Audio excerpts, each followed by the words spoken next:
Start. नमस्कार साथियों, मैं आज विशेष तौर पर आपसे मुखातिब हूँ। कुछ हमारे मुद्दे हैं जो कि जिनको लेकर के मेडिकल सेल्स रिप्रेजेंटेटिव पूरे देश भर में 19 जनवरी को देशव्यापी हड़ताल पर रहेंगे। मेडिकल सेल्स रिप्रेजेंटेटिव्स जो कि अलग अलग कंपनियों में सेल्स प्रमोशन का काम करते हैं, वो तकरीबन संख्या में 3 लाख साथी है। इन लोगों की जो समस्याएं हैं उनको लेकर के हमारे जो ऑल इंडिया फेडरेशन है, federation of medical and sales representatives association of India FMRI के आह्वान पर आने वाले 19 जनवरी को हम लोग एक दिवसीय हड़ताल पर रहेंगे।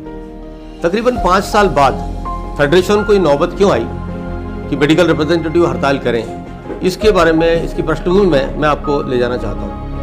साथियों, मेडिकल सेल्स रिप्रेजेंटेटिव्स जो रात दिन मेहनत करके कंपनियों के सेल्स को बढ़ाने के लिए उनकी दवाइयों को प्रमोट करते हैं, और अन्य जो सेल्स प्रमोशन कार्य में लगे हुए सेल्स प्रमोशन कर्मचारी है, जैसे कि कॉस्मेटिक्स में है, जैसे कि टायर में है, या कोल्ड ड्रिंक्स में जो काम करने वाले साथी जो सेल्स प्रमोशन का काम करते हैं, वो लोग अपने अपने प्रोडक्ट्स का बिक्री बढ़ाने के लिए रात दिन एक करते हैं। लेकिन पिछले 2 साल के अंदर जो घटनाएं घटी है, खास तौर से कोविड के बाद जो परिस्थिति पैदा हुई है, कोविड के दौरान और उसके बाद पहली लहर, दूसरी लहर और अभी जो ओमिक्रॉन का कहर है, उस दौरान जो परिस्थितियां पैदा हुई है, इन परिस्थितियों में हमने ये पाया कि फार्मास्यूटिकल कंपनियां जो कि दवाइयां बनाती है, मेडिकल डिवाइसेस बनाती है, जो कि और मेडिकल इक्विपमेंट्स बनाती है, या इससे स्वास्थ्य से संबंधित जो उपयोगी वस्तुएं बनाती है, वो जो कंपनियां हैं उनका मुनाफा दिन दोगुना रात चौगुना बढ़ा। दवाइयां बनाने वाली कंपनियों के अंतर्गत ये हमने नोट किया कि फार्मास्यूटिकल इंडस्ट्री का जो ग्रोथ एक वक्त बड़ी मुश्किल से कोविड के पहले 2 डिजिट में था, डबल डिजिट में था, वो आज बढ़कर के तकरीबन 15, 16, 17% का ग्रोथ फार्मास्यूटिकल इंडस्ट्री में है। सभी कंपनियों ने जबरदस्त तरीके से मुनाफा कमाया है दवाइयों की बिक्री करके। साथ ही साथ इनको सरकार के द्वारा जो नियमों में ढील दी गई है बाकी उद्योगपतियों को कोविड के चलते, उन ढील का भी इनको फायदा मिला है। ये सब चीज़ों का फायदा लेकर के आज ये कंपनियों ने पिछले 2 साल 2.5 साल के अंदर केवल ऐसे बहुत कम सेक्टर से जहाँ पर कि कोविड के दौरान मुनाफा कमाए गए, फार्मास्यूटिकल सेक्टर उसमें से एक अग्रणी सेक्टर है जहाँ कोविड काल के दौरान पिछले 2-2.5 साल में जबरदस्त तरीके से कंपनियों ने मुनाफा कमाया। लेकिन कोविड का जो कहर है या कोविड की जो परेशानियां हैं, उनका लाभ लेकर के उनसे बदली हुई जो परिस्थितियां हैं, जिसमें सरकार ने श्रम कानूनों के क्रियान्वयन में ढिलाई बरती है, जिसके अंतर्गत उनको रिट्रेंचमेंट का भी अधिकार दे दिया कि आप अगर नहीं सक्षम है पे करने में तो आप कर्मचारियों की संख्या को कम कर सकते हैं। जिसके अंतर्गत उन्होंने पाया कि जो इनकी यूनियन है, medical representative sales representative union है, उनको अब प्रदर्शन करने के उतने सुविधाएं नहीं है, उतने अधिकार नहीं है, क्योंकि रिस्ट्रिक्शंस है। तो इन रिस्ट्रिक्शंस का फायदा उठा करके इन यूनियन को कमजोर करने का कोशिश किया जाए। उसी के तहत उन्होंने मेडिकल सेल्स रिप्रेजेंटेटिव पर जबरदस्त तरीके से दमन और शोषण का शिकंजा कसा है। वो कर्मचारी जो कंपनी के मुनाफे के लिए रात दिन काम कर रहा है, अपनी जान की परवाह न करके कोविड काल में भी संक्रमण का भी खतरा उसको है, वो अस्पतालों में जा रहा है, डॉक्टर से मिल रहा है, वो बसों में ट्रैवल कर रहा है, पब्लिक ट्रांसपोर्ट पर ट्रैवल कर रहा है, वो सब कुछ कर रहे हैं कंपनी के लिए, लेकिन उसके प्रति जो दुर्व्यवहार किया इस इंडस्ट्री ने, उसके कारण सारी इंडस्ट्री में जो काम करने वाले सेल्स प्रमोशन कर्मचारी बहुत जबरदस्त तरीके से आंदोलित है। इसी दौरान हमने पाया कि काम जब बंद किया था सरकार ने, तब जबरदस्ती किया गया कि नहीं आप जाके लॉकडाउन में भी काम कीजिए। जब काम शुरू कर दिया सरकार ने, तो दवा कंपनियों ने काम लोगों को दिया नहीं, बोला आप तो 4 दिन काम कीजिए, बाकी दिन आप घर बैठिए। वर्क फ्रॉम होम के नाम पर एक छोटा सा मोबाइल जो उनके पास में था, उसको लेकर के उनको सुबह से शाम तक ट्रेनिंग के नाम पर और भी दूसरे नाम पर, वर्चुअल मीटिंग्स के नाम पर जबरदस्त तरीके से इंगेज करके, प्रताड़ित करके मानसिक प्रताड़ना दी गई। मेडिकल सेल्स रिप्रेजेंटेटिव जो है, सेल्स प्रमोशन कर्मचारी जितने भी है, वो एक मिडिल क्लास परिवार में रहते हैं, उनके घर में रहने के लिए बहुत बड़ी जगह नहीं होती। इसके बावजूद भी वो मीटिंग्स अटेंड कर रहे हैं, तो उनकी प्राइवेसी के अंदर इंक्रोचमेंट हो रहा है। और आज जो काम उन्होंने दिया है उनको, और किसी कारण से अगर कंपनी की वो दवाइयाँ नहीं बिक पा रही जो कोविड काल में उपयोग नहीं होती है, तो उनको प्रताड़ना दी जा रही है। सरकार ने जब काम स्वतः बंद किया था और ये कहा था कि अगर काम बंद भी हमने किया है, लॉकडाउन भी है, तो आपको पेमेंट का भुगतान करना चाहिए, आपको वेतन का, लेकिन ऐसा नहीं हुआ।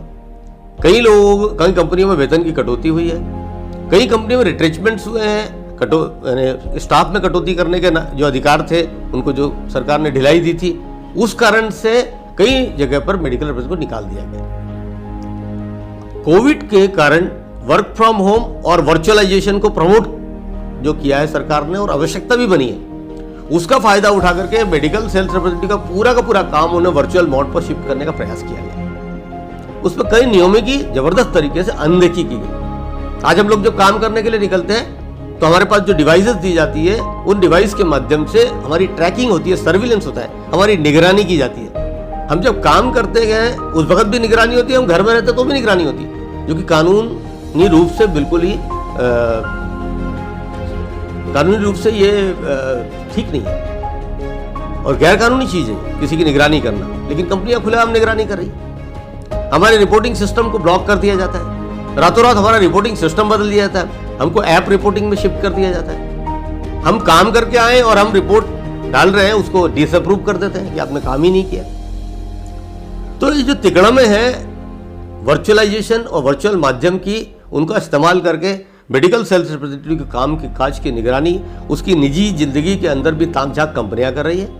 और कई कानूनों का, IT एक्ट 2000 के अलावा जो बाकी कानून बने हैं, निगरानी के कानून है, बाकी जो कानून है अव्यक्ति स्वतंत्रता की अव्यक्ति का जो कानून है, प्राइवेसी एक्ट है, ये सारे तमाम कानूनों का दवा कंपनियां खुला उल्लंघन कर रही है। लेकिन इसको लेकर के हमने कई शिकायतें करने के बाद भी न तो केंद्र सरकार की तरफ से न राज्य सरकार की तरफ से कोई कार्रवाई हो रही है। सेल्स का जबरदस्त दबाव बनाया जा रहा है। सेल कैसे भी करें आप। फार्मास्यूटिकल इंडस्ट्री में सेल्स प्रमोशन के लिए एक संहिता आई थी, uniform code of marketing practices. सरकार ने बोला था कि आप इसको लागू करेंगे, हम लोगों ने मांग किया था इसको लागू किया जाए, लेकिन सरकार ने ड्रग लॉबी के दबाव में UCPMP uniform code of marketing practices को वॉलंटरी कर दिया, जबकि इसको मैंडेटरी होना चाहिए।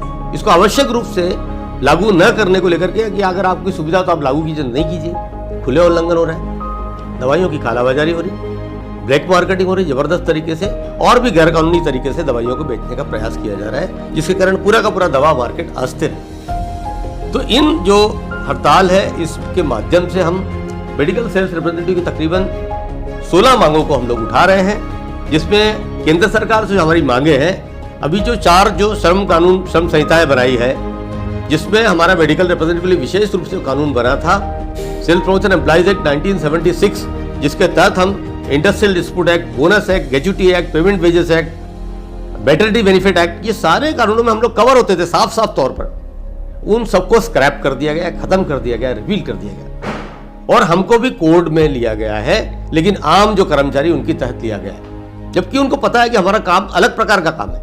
मेडिकल सेल्स रिप्रेजेंटेटिव 3 प्रकार के श्रम करता है। वो फिजिकल लेबर करता है, वो मेंटल लेबर करता है, वो शारीरिक श्रम भी करता है, मेंटल लेबर भी करता है, और क्लरिकल लेबर भी करता है। चूंकि हम 3 प्रकार के काम करते हैं, इसलिए हमको हाईली स्किल्ड कैटेगरी में लिया जाता है। तो हाईली स्किल्ड कैटेगरी में लेने के बावजूद भी हम लोगों का जो वेतन है, वो हमको स्किल्ड कैटेगरी या अनस्किल्ड कैटेगरी का वेतन मिलता है। राज्य सरकार से हमने मांग की है कि हमारा जो न्यूनतम वेतन डिक्लेयर किया है आपने 10,000 रुपया, उसको 26,000 रुपया आज की तारीख में होना चाहिए। इस प्रकार की महंगाई बढ़ी, काम के कोई घंटे हमारे तय नहीं है। राज्य सरकार से हम मांग कर रहे हैं, मध्य प्रदेश की सरकार से, कि हमारे काम के घंटे 7 राज्य सरकारों ने तय कर दिए, 8 राज्य सरकारों ने, आप क्यों नहीं कर रहे? मिनिमम एक्ट के तहत हमारा काम के 8 घंटे आपको तय करना है। सेक्शन 2S में अमेंडमेंट करके हमको डायरेक्टली आप ID एक्ट के अंदर लाएं, ये भी हमारा डिमांड जो है वो राज्य सरकार से है।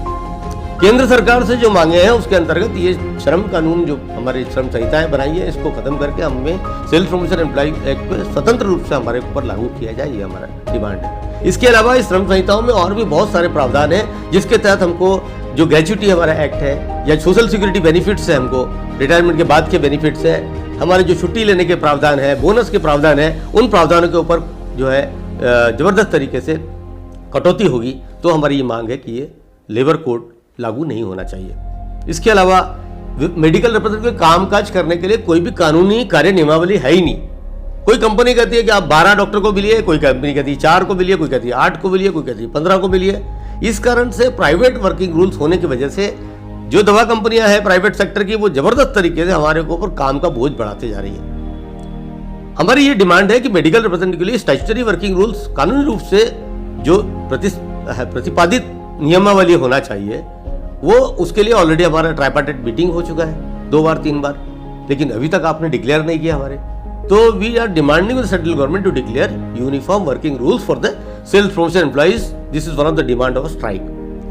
हमारी डिमांड हमारे लिए तो है ही, हम ये हड़ताल के माध्यम से जो आम जनता उनके हित में कुछ मांगे हम कर रहे हैं, जैसे कि दवाइयों की कीमतें कम होना चाहिए।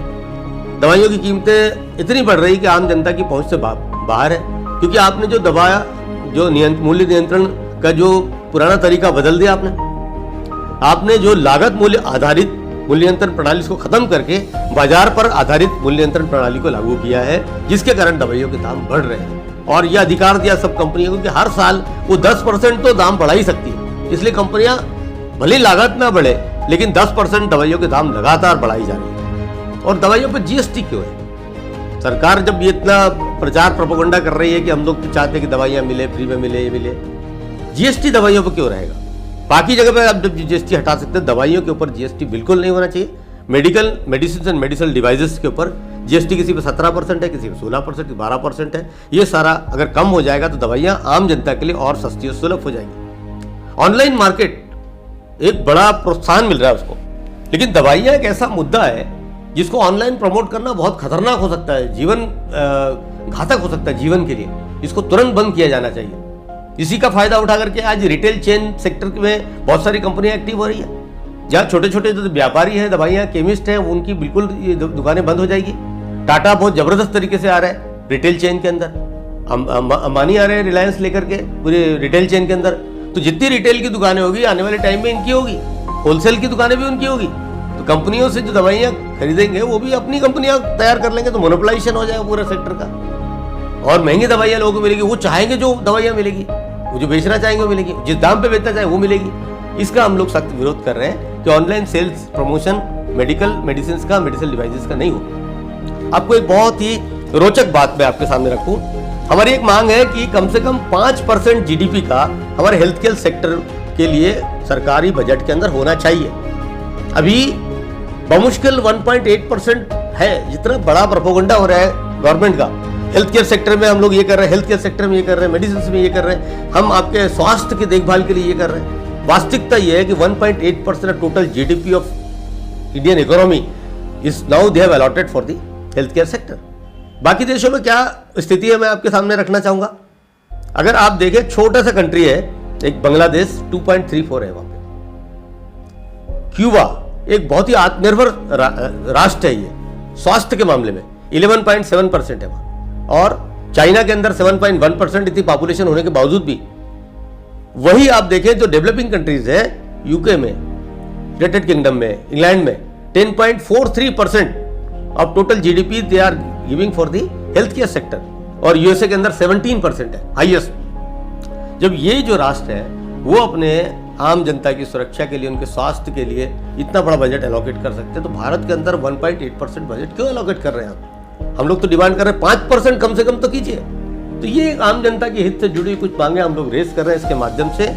और प्राइवेसी जो डाटा प्रोटेक्शन के एक्ट है, जो कि अभी हाल ही में पुत्तस्वामी जजमेंट के अंदर दिया गया कि क्या आपको डाटा जो आपके हैं ऑनलाइन डाटा से उनको कैसे प्रोटेक्ट किया जाए, उसकी क्या नियमावली होना चाहिए, उसको पूरा का पूरा इम्प्लीमेंट होना चाहिए। साथियों, मैंने आपको बताया था कि सेल्स प्रमोशन एम्प्लॉइज एक्ट सहित कई ऐसे कानून हैं जो आपको लागू होते हैं, उसका खुला उल्लंघन हो रहा है। ये सरकार का कम से कम मैं आपको बता दूं 18 कंपनियां ऐसी है जहां पर हम आंदोलन कर रहे हैं, क्योंकि ये कंपनियां कानून को नहीं मान रही। ये बड़ी बड़ी कंपनियां हैं, ये हिमालय ट्रक कंपनी बड़ी कंपनी है, ये एंग्लो फ्रेंच एक बड़ी कंपनी है जो कि उल्लंघन कर रही है, लोगों की सैलरी रोक के बैठे हैं, रिट्रेचमेंट कर रहे हैं, नौकरियों से निकाला गया। 47-41 लोगों को हिमालय ट्रक कंपनी ने नौकरी से निकाला। एएफडी ने कई लोगों का सैलरी रोक के रखा है। ऐसी कई कंपनियां हैं जहां पे जबरदस्त तरीके से रिट्रेचमेंट हो रहा है। उन कंपनियों के ऊपर कार्रवाई क्यों नहीं की जा रही है? हमारी ये मांग है कि इन कंपनियों के ऊपर कार्रवाई। एक कंपनी है, बहुत बड़ी तो नहीं है, लेकिन ये पश्चिम बंगाल की एक कंपनी है, अल्बर्ट डेविड लिमिटेड।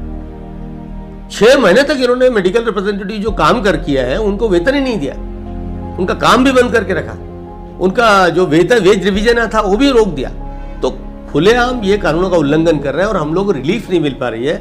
सरकार की तरफ से जो लेबर डिपार्टमेंट है वो पूरी तरह निष्क्रिय होकर के इन कंपनियों को मदद कर रहा है। इसलिए हमारा निवेदन है कि वो जो है इन कंपनियों के खिलाफ कार्रवाई करें, कि ये पालन करें उसका। बाकी मैंने आपके सामने सभी रखा है। फिर आप देखिए कि पेट्रोल के प्राइस बढ़े हैं, जिसका हम लोग का काम ट्रैवलिंग का है, गाड़ी हम लोग चलाते हैं, पेट्रोल का उपयोग करते हैं, और पेट्रोल ये प्रोडक्ट का जब प्राइस बढ़ता है तो बाकी और प्रोडक्ट का भी प्राइस बढ़ता है साथ में। हमारे लिए बड़ा मुश्किल हो रहा है हमारा जीवन यापन करना, एसेंशियल कमोडिटीज इकट्ठी करना या हमारे रोजमर्रा के खर्चों को मीट आउट करना। जब हमारे डिमांड है सारी कंपनियों से कि 30% कम से कम हमको राइज दिया जाए, जो हमारे भत्ते हमको मिलते हैं उसके अंदर। साथ ही साथ आप देखिए कि हेल्थ के लिए, हमारे स्वास्थ्य के लिए कोई सुरक्षा की जिम्मेदारी नहीं है। ऐसी कई कंपनियां जहाँ पे इंश्योरेंस तक नहीं देते, कई कंपनियां यहाँ पे बहुत मीगर इंश्योरेंस देते हैं, 2 लाख रुपए का इंश्योरेंस दिया गया है कई जगह बड़ी बड़ी कंपनियों में। तो हमारे, और हम जब घर इन्फेक्ट होकर अगर जाते हैं तो हमारे घर के लोग भी इन्फेक्ट होते हैं। कई कंपनियों ने ये किया कि भाई आपका कवरेज तो है लेकिन आपके परिवार का नहीं है, परिवार हमारे कारण इन्फेक्ट हो रहा है कोविड से या बीमारी से, लेकिन आप उनको कुछ नहीं कर रहे हो। तो इस वक्त हमारी ये डिमांड है कि हमारे जो साथी काम करते हैं फील्ड के अंदर, सेल्स प्रमोशन एक्टिविटीज़ करते हैं, दवा अस्पतालों में जाते हैं, मेडिकल शॉप्स के अंदर जाते हैं, भीड़ भाड़ वाले इलाकों में ट्रैवल करते हैं, उन लोगों को आप कम से कम हेल्थ इंश्योरेंस की जो पॉलिसी हो वो कैशलेस होना चाहिए, जो पैसा खर्चा हो। क्योंकि आजकल तो आपने देखा पिछली जो लहर आई थी सेकंड वेव्स, 20 लाख रुपए तक लोगों का खर्चा हुआ कोविड के इलाज में। कोई इलाज करने के खर्चे की कोई सीमा नहीं है, तो ये पैसा हमको जेब से खर्च करना पड़ता है। तो हमारी ये डिमांड है कि ये जो है आप हम जो मेडिकल सेल्स रिप्रेजेंटेटिव उनके लिए पर्याप्त रूप से हमारे लिए हेल्थ इंश्योरेंस की व्यवस्थाएं करें। ये तमाम मांगों को लेकर के साथ ही हमारे आंदोलित है। हमने एक मेमोरेंडम भेजा है सेंट्रल लेबर मिनिस्ट्री को, इस तमाम मांगों को लेकर के उनसे इंटरवीन करने के लिए बोला है। स्टेट गवर्नमेंट में हम लोगों ने अभी 10 तारीख को सभी जगह पर लेबर कमिश्नर को मेमोरेंडम दिया है और उनसे मांग किया है कि जो कंपनियां उल्लंघन कर रही है श्रम कानूनों का, राज्य का भी काम है, राज्य की श्रम विभाग का काम है कि उन कंपनियों को आप बुलाएं, उनसे बातचीत करें, और अगर वो नहीं मान रही है तो उनको नियम के उल्लंघन में या कानूनों के उल्लंघन में आप उनको दंडित भी करें।